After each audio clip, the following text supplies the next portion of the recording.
Hey guys, welcome back to our YouTube channel. ఎలా ఉన్నారు అందరూ చాలా బాగున్నారు అనుకుంటున్నాను. ఈ వీడియోలో అయితే చాలా క్విక్గా రెడీ అయిపోయే ఒక కర్రీ రెసిపీ అయితే మీతో షేర్ చేసుకుంటున్నాను.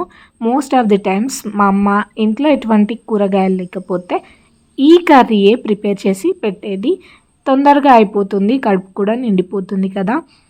ఈ కర్రీ అయితే రైస్లోకైనా బాగుంటుంది, చపాతీ రోటీ దీంట్లోకైనా సూపర్గా ఉంటుంది. ఫస్ట్ అయితే దీనికోసం మనకు మెయిన్గా కావాల్సింది ఆనియన్స్ ఇంకా పచ్చిమిర్చి. మనం ఆల్రెడీ చెప్పాం, ఏం వెజిటేబుల్స్ లేకపోయినా ఇంట్లో ఆనియన్స్ అయితే కంపల్సరీగా ఉంటాయి కదా. అందుకే ఆనియన్స్, కొన్ని పచ్చిమిర్చి కట్ చేసి పెట్టుకోవాలి. ఆ తర్వాత కొంచెం పెసరపప్పు తీసుకొని కాసేపు నానబెట్టుకొని కొంచెం ఉడికించుకోవాలి.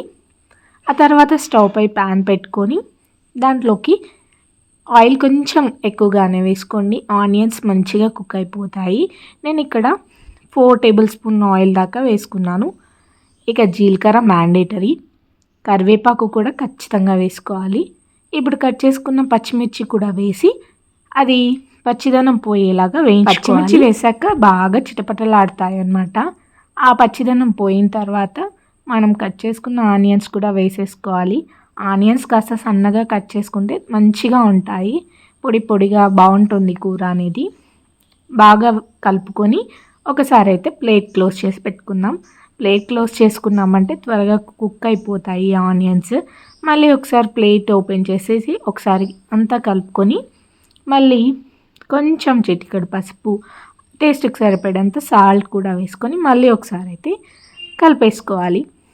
ఇంకా ఇప్పుడు అంతా కలిపేసుకున్నాక మనం ఫ్రెష్గా పొట్టు తీసి ఒలిచిన వెల్లుల్లి రెబ్బల్ని దంచి వేసుకోవాలి. ఇక్కడ మనం అల్లం వెల్లుల్లి పేస్ట్ కాకుండా ఓన్లీ వెల్లుల్లి పేస్ట్ మాత్రమే యాడ్ చేసుకుంటున్నాం. ఇందులో ఇదే హైలైట్ అని చెప్పాలి, చాలా బాగుంటుంది. ఆ తర్వాత అంతా కలుపుకొని మళ్ళీ ప్లేట్ క్లోజ్ చేసి కాసేపు కుక్ అయిన తర్వాత మళ్ళీ ప్లేట్ ఓపెన్ చేసేసి మనం ఉడికించుకున్న పెసరపప్పుని వేసేసి తర్వాత టేస్ట్కి సరిపడేంత కారం, దాంతోపాటుగా కొంచెం ధనియా పౌడర్ కూడా యాడ్ చేసుకొని అంతా కలిపేసుకోవాలి. కర్రీ అయితే చాలా బాగా టేస్ట్ వస్తుందండి. ఎటువంటి గరం మసాలా అనేది అవసరం లేదు. లాస్ట్ ఒక 5 మినిట్స్ అలా మనం ప్లేట్ క్లోజ్ చేసి స్లో ఫ్లేమ్లో కుక్ చేసుకున్నామంటే కర్రీ అయితే రెడీ అయిపోతుంది.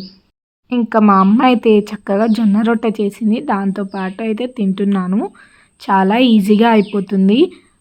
10 మినిట్స్ టు 15 మినిట్స్ కన్నా ఎక్కువగా పట్టదండి ఈ కర్రీ.